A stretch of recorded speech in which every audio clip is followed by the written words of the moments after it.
Une fois que les coins sont correctement placés, il ne nous reste plus qu'une seule étape pour terminer le Rubik's Cube. On va se retrouver alors dans 4 configurations possibles.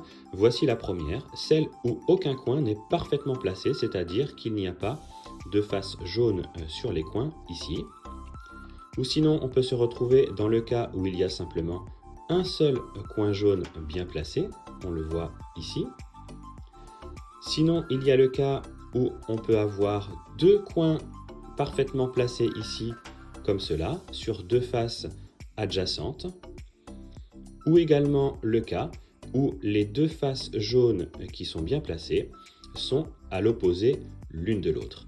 Alors pour pouvoir réaliser la fin de ce Rubik's Cube, il va falloir enchaîner 2 formules, la formule de la chaise à droite, puis la formule de la chaise à gauche.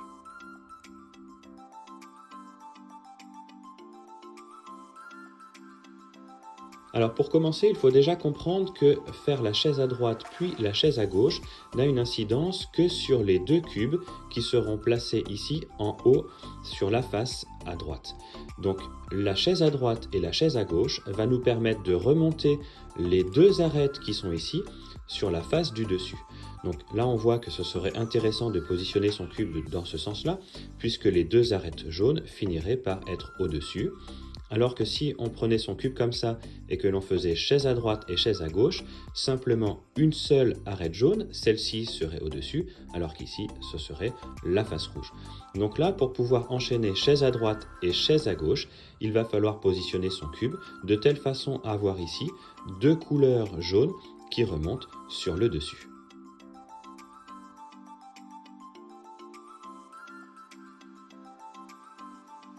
Alors voici le premier cas où aucun des coins n'est parfaitement bien placé. En effet, il n'y a pas sur les coins de face jaune. Alors, pour positionner son cube correctement, on rappelle, il faut qu'il y ait 2 arêtes jaunes ici qui soient situées sur les cubes qu'on va placer face à droite.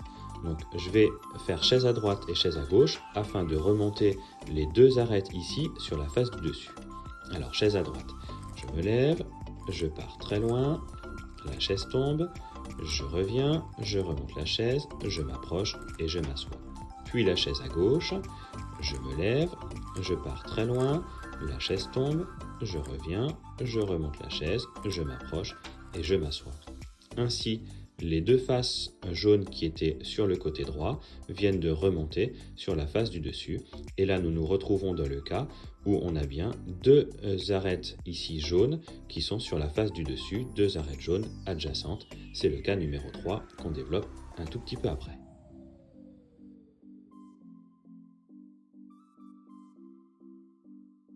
Voici le cas numéro 2 où simplement un des cubes est parfaitement bien placé. En effet, on voit que sur les coins, il y a une seule face jaune. Donc faire chaise à droite et chaise à gauche modifie l'emplacement des 2 cubes qui sont situés en haut de la face de droite. Or, si on place ce cube comme cela, on va modifier l'emplacement de ce cube alors qu'il est parfaitement mis. Donc ce serait pas malin. Si je mets le cube comme ça et que je fais chaise à droite et chaise à gauche, pareil, ça modifie le cube qui est parfaitement bien placé. Donc, il vaut mieux mettre son cube soit comme ça et faire chaise à droite et chaise à gauche. Ça remonterait ici le jaune sur la face du dessus, alors que là, ce serait le bleu. Et ici, on pourrait placer son cube comme ça pour remonter les 2 cubes ici. Ça mettrait l'arête jaune et l'arête orange sur le dessus. Et dans tous les cas, si on se place comme ça, ou comme ça, on se retrouvera avec une arête jaune supplémentaire et on serait dans le cas, soit on aurait 2 arêtes jaunes opposées bien mises, soit on aurait 2 arêtes jaunes adjacentes bien mises, c'est les 2 cas qui suivent. Réalisons tout de même notre chaise à droite puis notre chaise à gauche afin de terminer ce deuxième cas. Alors, chaise à droite, je me lève, je pars très loin, la chaise tombe, je reviens, je remonte la chaise, je m'approche et je m'assois. Puis la chaise à gauche, je me lève, je pars très loin, la chaise tombe, je reviens, je remonte la chaise, je m'approche et je m'assois. Ainsi, de ce deuxième cas où j'avais un cube parfaitement bien placé, je me retrouve maintenant avec un second cube parfaitement bien placé.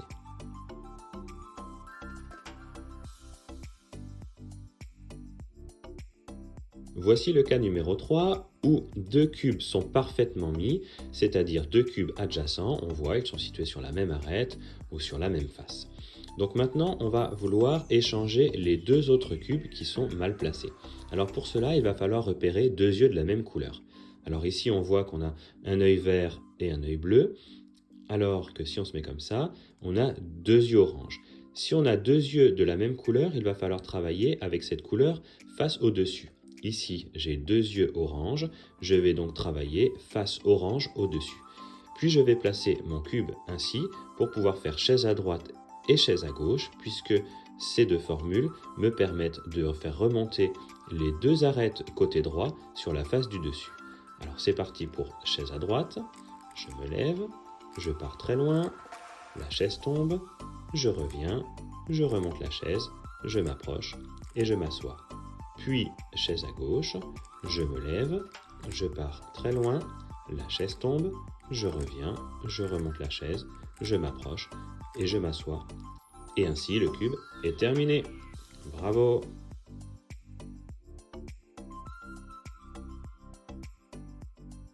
Et enfin, le dernier cas, si deux cubes parfaitement mis sont situés à l'opposé l'un de l'autre. Alors, on va encore faire chaise à droite et chaise à gauche, mais avant, on va faire une petite manipulation. Mais il va falloir bien positionner son cube. Alors, pour bien positionner son cube, il faut voir ici les deux faces jaunes correctement mises, c'est-à-dire qu'on va placer son cube comme ça. Alors que si je mets ici, voilà, on voit que les deux arêtes ne sont pas jaunes. Donc, on va pouvoir placer son cube ainsi, deux arêtes jaunes à voir, c'est-à-dire l'arête jaune devant nous et l'arête jaune face de droite. Et ce que l'on va faire avant de faire chaise à droite et chaise à gauche, on va faire un quart de tour de la face avant. Donc quart de tour de la face avant, puis chaise à droite, je me lève, je pars très loin, la chaise tombe, je reviens, je remonte la chaise, je m'approche, je m'assois. Puis chaise à gauche, je me lève, je pars très loin, la chaise tombe, je reviens, je remonte la chaise, je m'approche, je m'assois. Puis, il va falloir refaire le quart de tour dans le sens inverse. Et voici, le cube est à nouveau terminé. Bravo!